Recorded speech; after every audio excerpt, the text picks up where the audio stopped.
Hi friends, and welcome back to another video.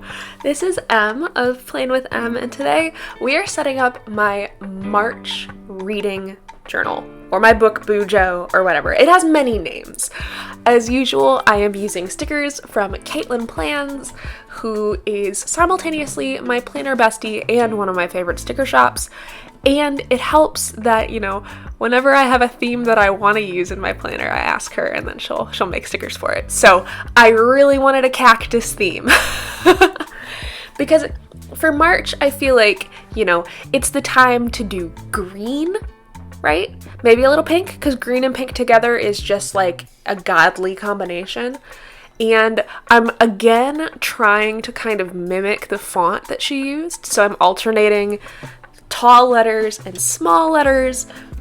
I eventually start to add some fun serifs isn't really the right word, but little flourishes at the end. And I'm using Archer and Olive calligraphs, a Pentel, I think it's like a Fude Touch brush pen, that's the black one, and a sketch marker aqua pen. So let's talk about my reading.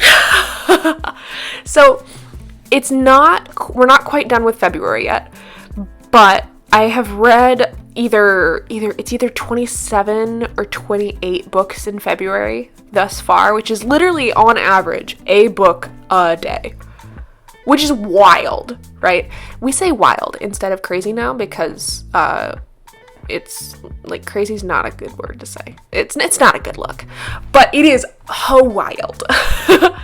Basically, audiobooks completely changed the game, at least for me, because I can listen to them when I'm at work. I was listening to The Angel Maker by Alex North when I was filming this video, and since I listen at 2 times speed, because 1x speed is hello, we are, really, really slow.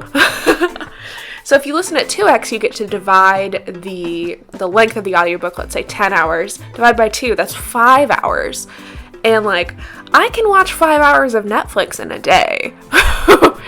But you can do chores, you can pet your cat. Siri is right next to me in case you hear any little meows, purrs, or biscuits being made. She insists on having her little cat bed on the part of my desk that I cleared. It used to be for my Cricut. Rest in peace, Amused Designs. But she has insisted now that she is my manager and she must be there. So that's where we're going. Next, I'm making my purchase tracker. So this is also going along with the last spread that I make, which is Knit Plan Jess is doing a book buying ban for bitches or something. It's really cute. And so hopefully I won't be buying very many books. I know that we're going to DC the first week of March. And so I will be going to Old Town Books and Kramer's, which I'm very excited about because one of my Booksta besties, Rachel, works at Old Town Books. And it's the quintessential Alexandria, Virginia bookshop. And I need it. The indie bookstore, I need it. But I went a little too ham this month when Fable Hollow opened in Knoxville. So I'm hoping to stick a little closer to my book budget. Hopefully I'll only buy 5 books. We'll see. I'm also adding in you'll see the black lines to kind of make it a desert landscape kind of, where it goes from one page to the next. So, in a perfect world, if I were to unfold my bullet journal, everything would line up. I'm also going a little random with my reading log this month. Usually I'll put it across the top and then I'll go through and write them in order all over the place. But I think what I might do instead here is I'm going to go in and I'm going to draw a cute little cacti. And I think I might just put them all over the back like you're looking at a desert, and I can add more black lines or whatever. And then it's gonna look amazing, I think, in my opinion. Especially because like this cactus was so easy to draw. Like literally it's just like like an ellipse and then a little flower on top. It's perfect. Now, oh my god. So the thing is like, even though I read a whole bunch of books in February, I do not really stick to my TBRs. I'm really not good at it. Like, my February TBR, I think I finished most of them. Although I also set a pretty optimistic is a good word for it, TBR. So in February, I actually, let's see, how many of these are there? I think there's 12. Let's say there's 12. Of the 12, I finished 8. Okay. So like, pretty good. That's a solid 66%, which sometimes is a pass and sometimes is a fail. A few of these are probably going to make the list again, namely The Unbroken, which is by C.L. Clarke. I have an ARC or an ARC, an advanced reader copy, of her next one, The Faithless. But even though Chaos M is like, read series out of order, that does not work for fantasy series. You cannot read those out of order because the plot really, really matters. Also this month, I've actually already started this book, Queen of Volts by Amanda Foody. Amanda Foody just had the hold that this woman has on my reading. I love her, the Queen of Volts series. I loved the duology that she did with Charlie Herman, as well as her Wilderlore or Wilderlore middle grade series. Like, she's just so good. And she makes really good food on Instagram. Like, I told her that she has to make the Foodie cookbook. And I can't not. I don't know if this video is ever gonna go live or not, but I did do my Valentine chooses my TBR, and Gil chose The Perfect Find as one of them, and I read the other 2 books that he had picked, but I never got around to this one. And it's not because I didn't want to read it, because this one is honestly the one I was the most excited for.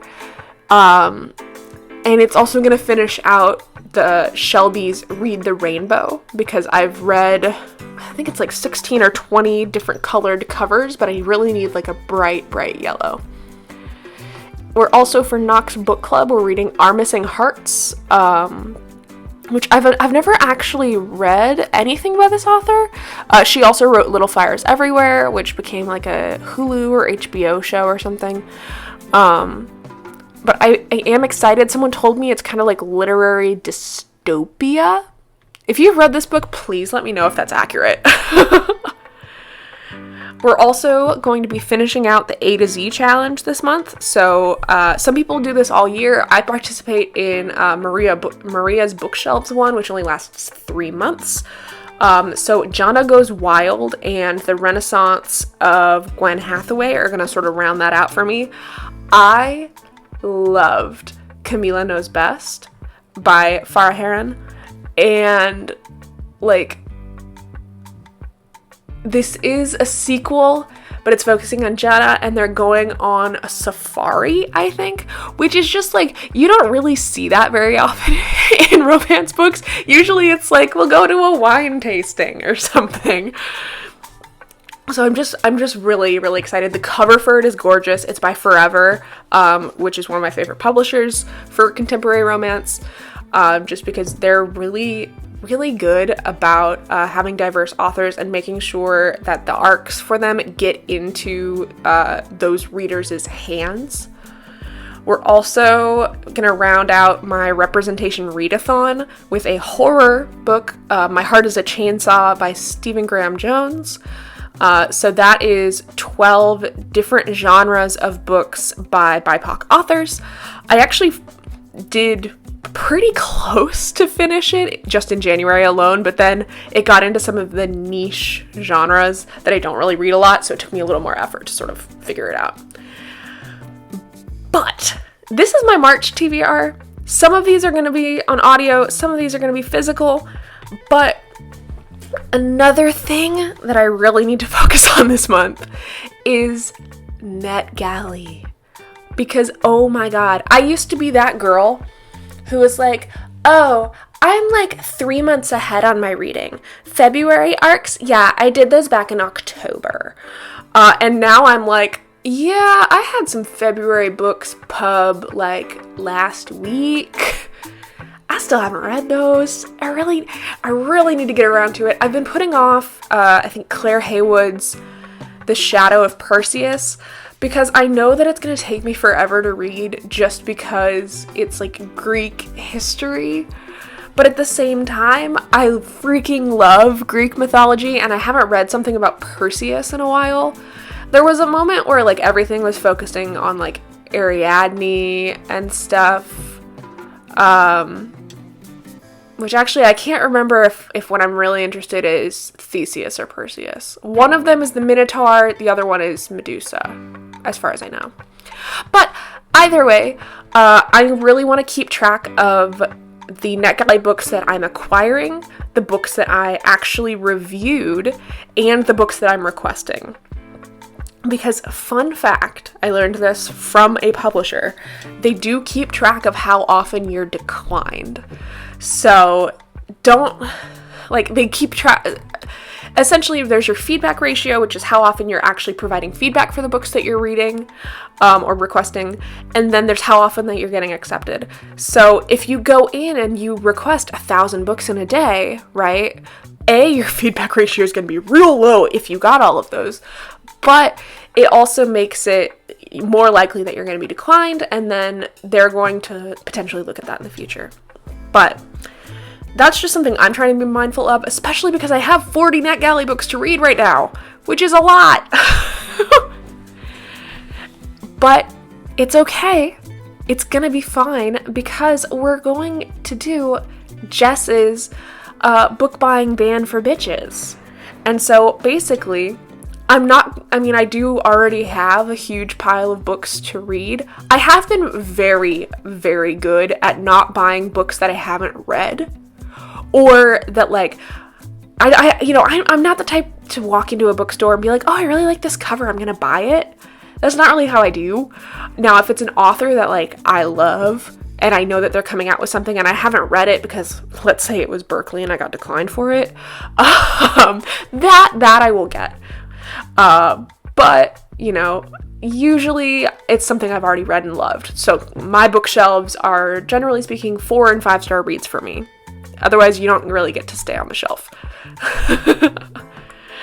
But we're gamifying it now, because gamifying things honestly makes it so much easier. You're also gonna get to see why I stopped making monthly spreads, and it's because I just like keep messing them up again and again and again. But so essentially I think you start with 5 entries and you lose one every time you buy a book. Or for each book you buy. But for books that you donate to a library or a little free library or something like that, you get an entry back. Jess, if you're watching this, just like correct me on that. But I have a whole pile of books that I've been wanting to destash or like donate for a while. So that'll be good. I'm hoping that, the only books that I buy this month are going to be from Old Town and Kramer's, because I know that in April, right, like, I know that I want to get Vera Wong's Unsolicited Advice for Murderers by Jesse Q. Sutanto, because I listened to the audio and it was fabulous. But I know that I can wait. I can wait because I read it and I loved it. I know I can do this. And my wallet will be happy because there's going to be some other expenses in DC that, won't, I don't really know how to say it, but I'm trying to cut back. we got to save for the wedding. We got to save for a house in the future.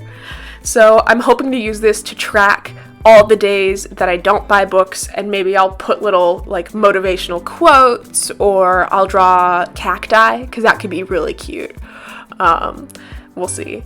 I'm really, really excited for this month because I have 3 sheets of cacti that I can just put wherever I want. So we're going to get into the flip through here pretty soon, but I'm just sort of alternating the colors so we can see them all pretty. So just a reminder, subscribe to my channel if you like this video and you want to hear more about bullet journaling and reading and sort of just what I am up to in my daily life.